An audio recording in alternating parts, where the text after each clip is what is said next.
শিলাইদহের পুণ্যভূমিতে যে আয়োজনটি ওনারা করেছেন সেটা সত্যিই খুব খুব ভালো, একটা অনেক বড় মাপের একটা ব্যাপার। এখানে দুই বাংলার শিল্পীদের নিয়ে যে আয়োজন, এটা হওয়া দরকার। আর কুষ্টিয়ার এই মাটি, শিলাইদহের এই মাটি, যেখানে বসে রবীন্দ্রনাথ এই শিলাইদহের কুঠিবাড়িতে বসেই উনি গীতাঞ্জলি রচনা করেন এবং এই গীতাঞ্জলির ইংরেজি অনুবাদও তিনি এখানে বসেই করেন। তো সেই প্রেক্ষিতে আজকে যে আয়োজনটা হচ্ছে একটু অন্যরকম ভালো লাগা কাজ করছে। আর আমাদের নতুন বৈশাখে নতুন শুভ বাংলা নববর্ষ চলছে। 25শে বৈশাখ রবীন্দ্রনাথের জন্মদিন খুব বড় করে পালন করা হবে এই মাটিতেই।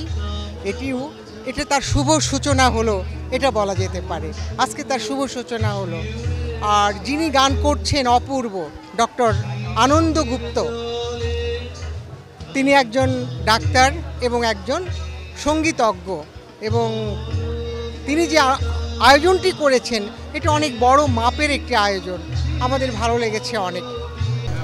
একটা সুন্দর অনুষ্ঠান, আমাদের কুষ্টিয়ার জন্য একটা ভালো অনুষ্ঠান। বাংলাদেশ এবং ভারত, আমরা যে একটা বন্ধু রাষ্ট্র, এরই একটা প্রমাণ। এই প্রমাণস্বরূপ আজকে রবীন্দ্রনাথ কুঠিবাড়িতে যে অনুষ্ঠান হচ্ছে, এটা আমাদের কুষ্টিয়ার একটা গর্ব।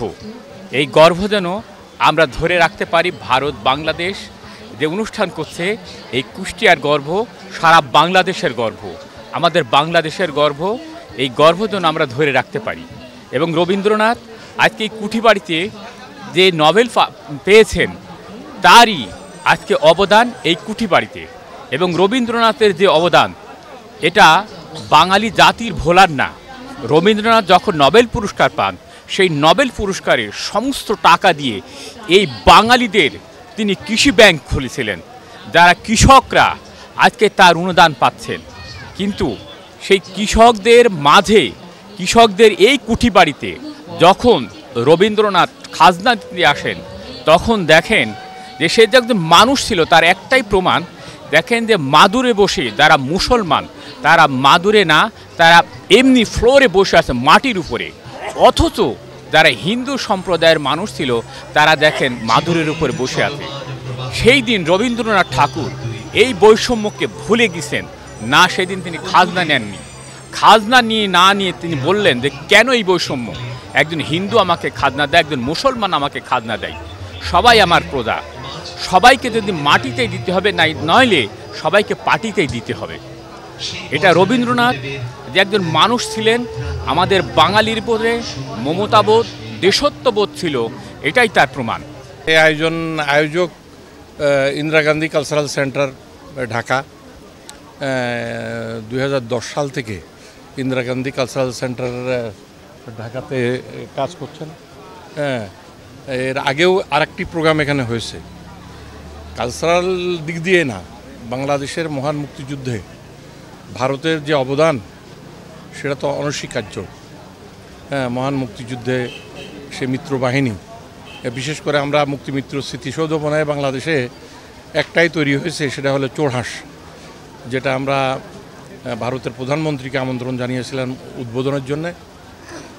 উনি ত্রিপুরার গভর্নর তথাগত রায়কে পাঠিয়েছিলেন সেই স্মৃতিসৌধ উদ্বোধনের জন্যে।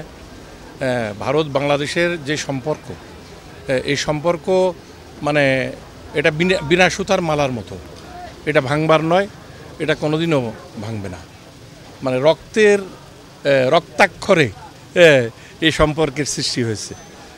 আমরা মহান মুক্তিযুদ্ধে 1 কোটি শরণার্থী আমরা ভারতে ছিলাম। 9 মাস শ্রীমতী ইন্দিরা গান্ধী খাইয়েছেন আমাদের, 9 মাস।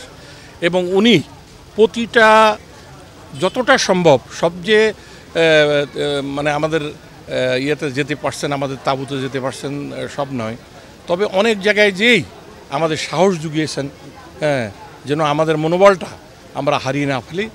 ইনশাল্লাহ জয় আমাদের হবেই। এবং সেই সময়ে আমার মনে পড়ে, আমরা বিশেষ করে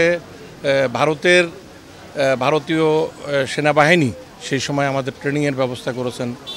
দেরাদুনে একটা বাহিনীর ট্রেনিং হয়েছে, হাফলংয়ে ট্রেনিং হয়েছে, ত্রিপুরাতে ট্রেনিং হয়েছে। এই ট্রেনিংয়ের ব্যবস্থা করেন ভারতীয় সেনাবাহিনী সার্বিক সাহায্য এবং সহযোগিতায় আমাদের ট্রেনিং সম্পন্ন হয়েছে। ইন্দিরা গান্ধী আমাদের অস্ত্রের ব্যবস্থা করেছে, আমাদের আরও বন্ধু রাষ্ট্ররা অস্ত্রের ব্যবস্থা করেছেন।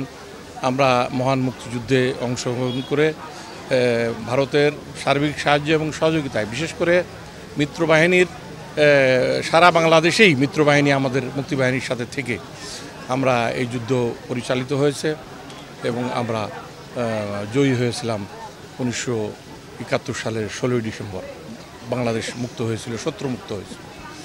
এবং বাংলাদেশ ভারত যে মৈত্রী আমাদের 1971 সালে, আমি মনে করি 26শে মার্চ থেকেই এই মৈত্রীর শুরু এবং এটা অব্যাহত থাকবে। এই ভালোবাসা, এই প্রেম, এটা ভাঙবার নয়। ইন্দিরা গান্ধী উচ্চায়োগ ভারত এবং গণতন্ত্র সরকার বাংলাদেশের আর্কিওলজি ডিপার্টমেন্টের মাধ্যমে আমি যেখানে আসতে পেরেছি, কিছু গান নিয়ে, যে গান এই মাটির সাথে বিশেষভাবে জড়িত, এবং গীতাঞ্জলির কিছু কথা, যে যতক্ষণ এখানে না বসতেন আপনি বা পদ্মার বোটে বসতেন, সেই মনশ্চেতনাটা আসতো না, যেটা আমি কাল নিজে অনুভব করেছি। তো আমি আসতে পেরে এখানে খুবই আনন্দিত, এবং মিস্টার আলামিন যে এখানকার কাস্টোডিয়ান, তাকে আমার অনেক অনেক অনেক শুভেচ্ছা ও ধন্যবাদ। আমি ডক্টর আনন্দ গুপ্ত, দক্ষিণায়ন, যুক্তরাজ্য।